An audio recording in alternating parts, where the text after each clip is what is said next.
വാഴ 2ന്റെ വൻ വിജയത്തിനിടയിലും മികച്ച രീതിയിൽ മുന്നേറുകയാണ് മോഹിനിയാട്ടം. ആദ്യ ഭാഗമായ ഭരതനാട്യം തിയേറ്ററിൽ പരാജയമാണെങ്കിലും രണ്ടാം ഭാഗം പ്രേക്ഷകർ ഇരുകൈ നീട്ടി സ്വീകരിച്ചു. ആദ്യ ഭാഗത്ത് നിന്നും വ്യത്യസ്തമായി ഡാർക്ക് കോമഡി ജോണറിലാണ് ചിത്രം ഒരുക്കിയിരുന്നത്. ഭരതനാട്യത്തിലെ കഥാപാത്രങ്ങൾക്കൊപ്പം പുതിയ ചില കഥാപാത്രങ്ങൾ ഇക്കുറി രംഗപ്രവേശം ചെയ്യുന്നുണ്ട്. ഡാർക്ക് കോമഡിക്കൊപ്പം തൊട്ടാൽ പൊള്ളുന്ന മറ്റൊരു വിഷയവും ചിത്രം പറഞ്ഞു വെക്കുന്നു. വ്യത്യസ്തമായ ആചാരങ്ങളും പ്രസാദമുള്ള ചില പ്രത്യേക അമ്പലങ്ങളും അതിലൂടെ വിശ്വാസികളെയും ചൂഷണം ചെയ്യുന്ന ഒരു കൂട്ടം ആൾക്കാരെയും മോഹിനിയാട്ടം വിമർശിക്കുകയാണ്.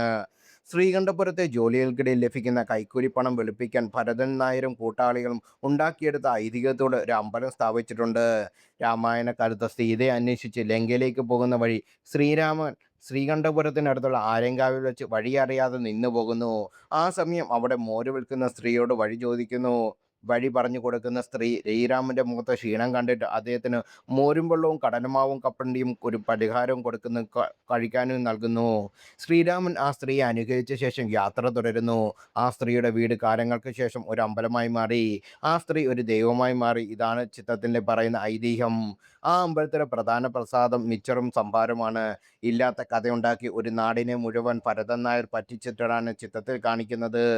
തലയിൽ തേങ്ങ എറിഞ്ഞുടയ്ക്കുക, കവിളിൽ ശീലം കുത്തി പ്രദക്ഷിണം വെക്കുക, കനലിൽ കൂടെ നടക്കുക എന്നീ വഴിപാടുകൾ നടത്തിയാൽ ദേവി പ്രസാദിക്കുമെന്നും ആഗ്രഹിച്ച കാര്യം നടക്കുമെന്ന് അമ്പലത്തെ കമ്മിറ്റിക്കാർ പറയുന്നുണ്ട്.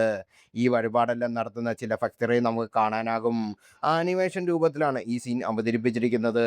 സംവിധായകനും ഡബ്ബിംഗ് ആർട്ടിസ്റ്റുമായ ജിസ്റ്റോയാണ് രാമന് ആ ശബ്ദം നൽകിയത്.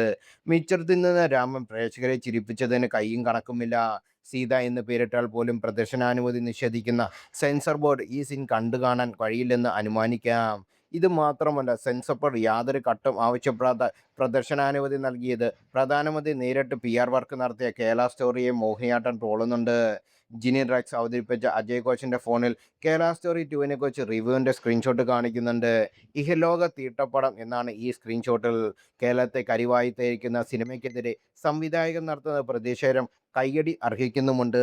ഇത്തരത്തിൽ ഒരുപാട് ചെറിയ ചെറിയ പോയിന്റുകൾ ചിത്രത്തിലുണ്ട്.